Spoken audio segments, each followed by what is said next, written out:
अस्सलाम वालेकुम friends, welcome to CSS target institute. आज का हमारा जो लेक्चर है इसका टॉपिक है रेशियो एंड प्रोपोर्शन। सबसे पहला आपको क्वेश्चन एक दिख रहा है 27।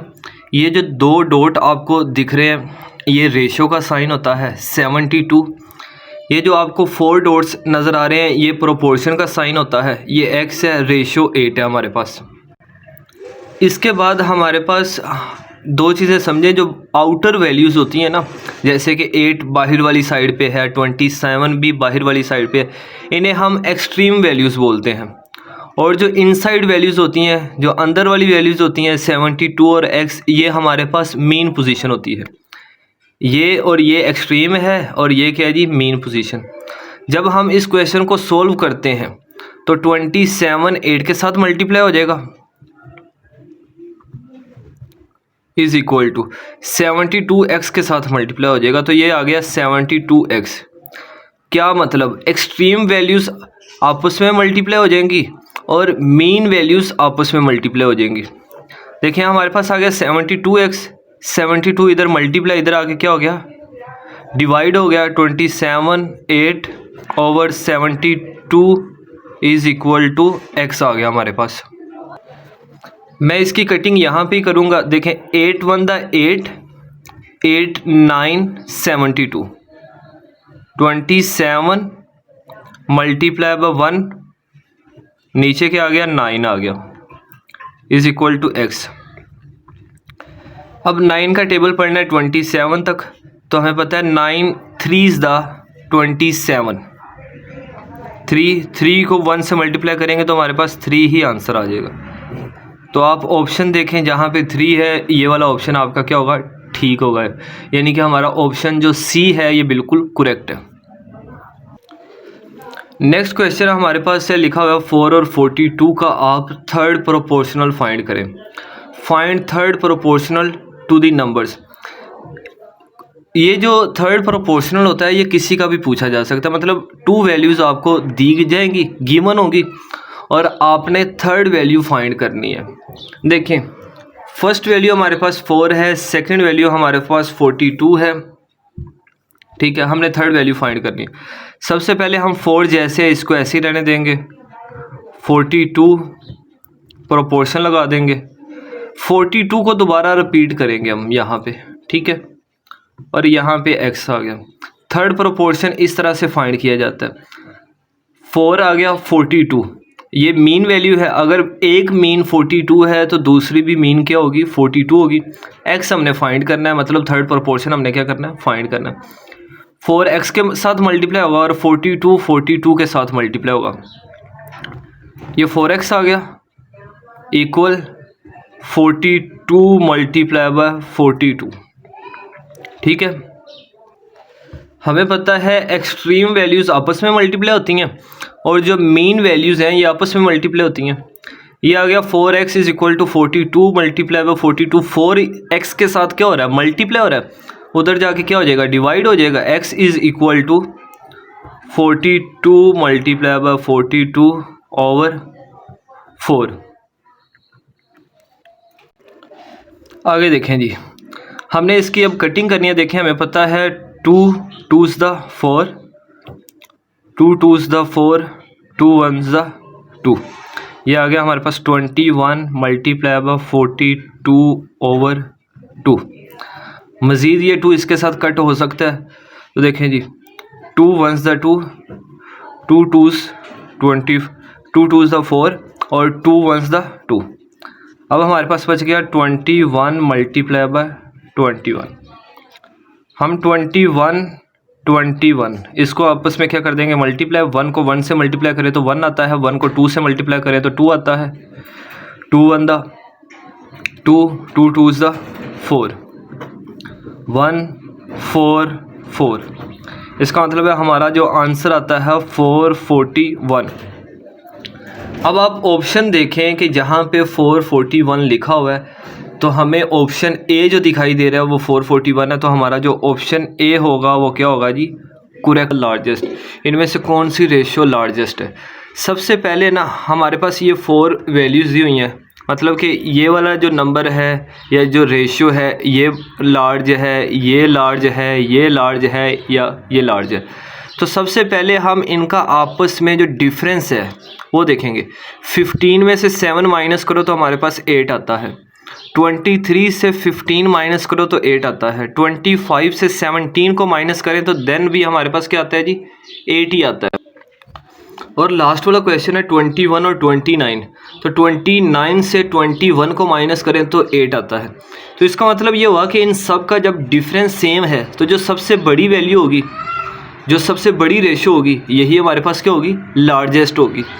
और अगर कोई क्वेश्चन इस तरह से दिया हुआ होता है कि उनका जो डिफरेंस है वो सेम नहीं होता। इसके अलावा ना एक और बात बताऊं, जैसे मैंने आपको बताया इन सब का जो डिफरेंस था वो सेम था, तो लार्जेस्ट वैल्यू ये है और स्मॉलेस्ट ये है।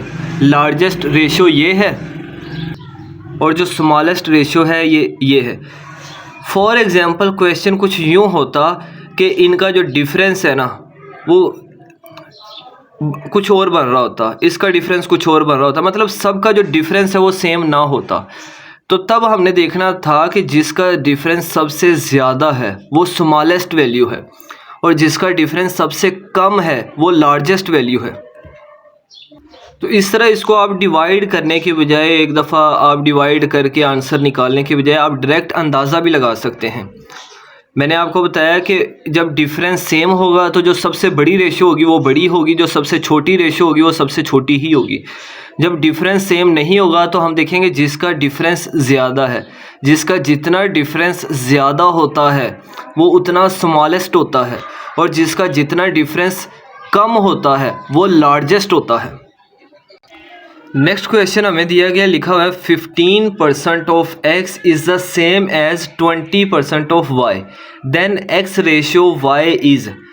उसने बताया 15 रेशियो या 15% of x is equal to 20% of y। ठीक है, हमने x रेशियो y निकालना। हमें पता है परसेंटेज का मतलब होता है जब भी परसेंटेज के साइन को ख़त्म करते हैं तो नीचे 100 लगा देते हैं, x आ गया।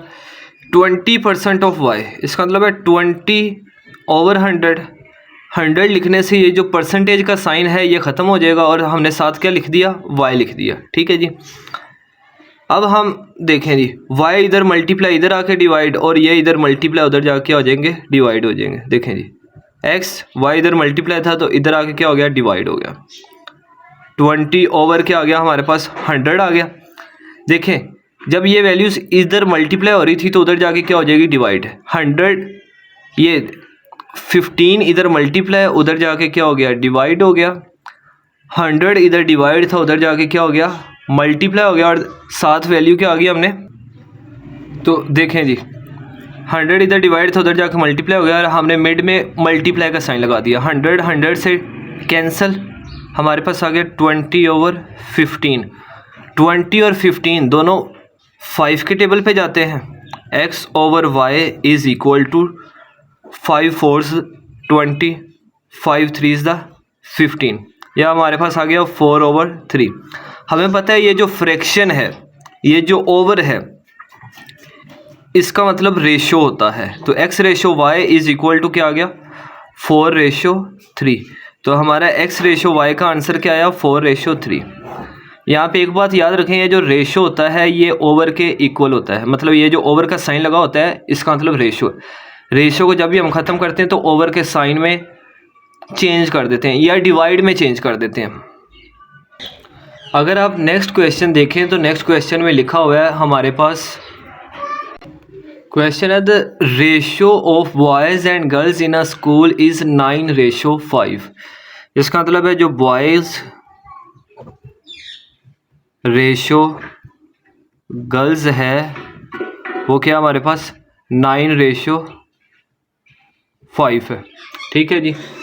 If the total number of students, total कितने हैं हमारे पास जी,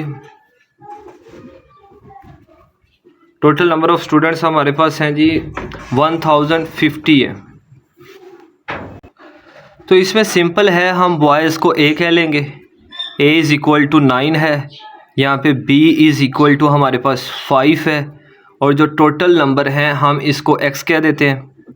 x इज इक्वल टू 1050। तो अब क्वेश्चन के अंदर देखा जाए तो लास्ट में लिखा हुआ है then the number of boys, हमने नंबर ऑफ बॉयज़ निकाले, हम यहाँ पे लिख देंगे number of boys, number of boys. तो नंबर ऑफ बॉयज़ का जो हमारे पास फार्मूला होगा वो होगा जी AX over A plus B, ठीक है जी, क्योंकि हमने बॉयज़ को A कहा था। अगर हमने यहाँ पे नंबर ऑफ़ गर्ल्स मालूम करनी होती तो हम लिखते नंबर ऑफ़ गर्ल्स, A की जगह यहाँ पे क्या आ जाना था, B आ जाना था, BX over A plus B आ जाना था। अच्छा जी, A की वैल्यू हमारे पास 9 है, X की वैल्यू हमारे पास क्या है जी 1050 और A प्लस B मतलब 9 प्लस 5। जब आप इस क्वेश्चन को सोल्व करेंगे, जब आप इस क्वेश्चन को सोल्व करेंगे तो हमारे पास जो आंसर आता है वो है जी 675। 9 प्लस 5 करेंगे 14 आ जाएगा, 9 को ऊपर वाली वैल्यू से मल्टीप्लाई करेंगे, फिर आप कट कर देंगे तो आपके पास जो आंसर आएगा वो आएगा 675। उम्मीद है ये आपको लेक्चर समझ आया होगा। मिलते हैं नेक्स्ट लेक्चर में, तब तक के लिए अल्लाह हाफिज़।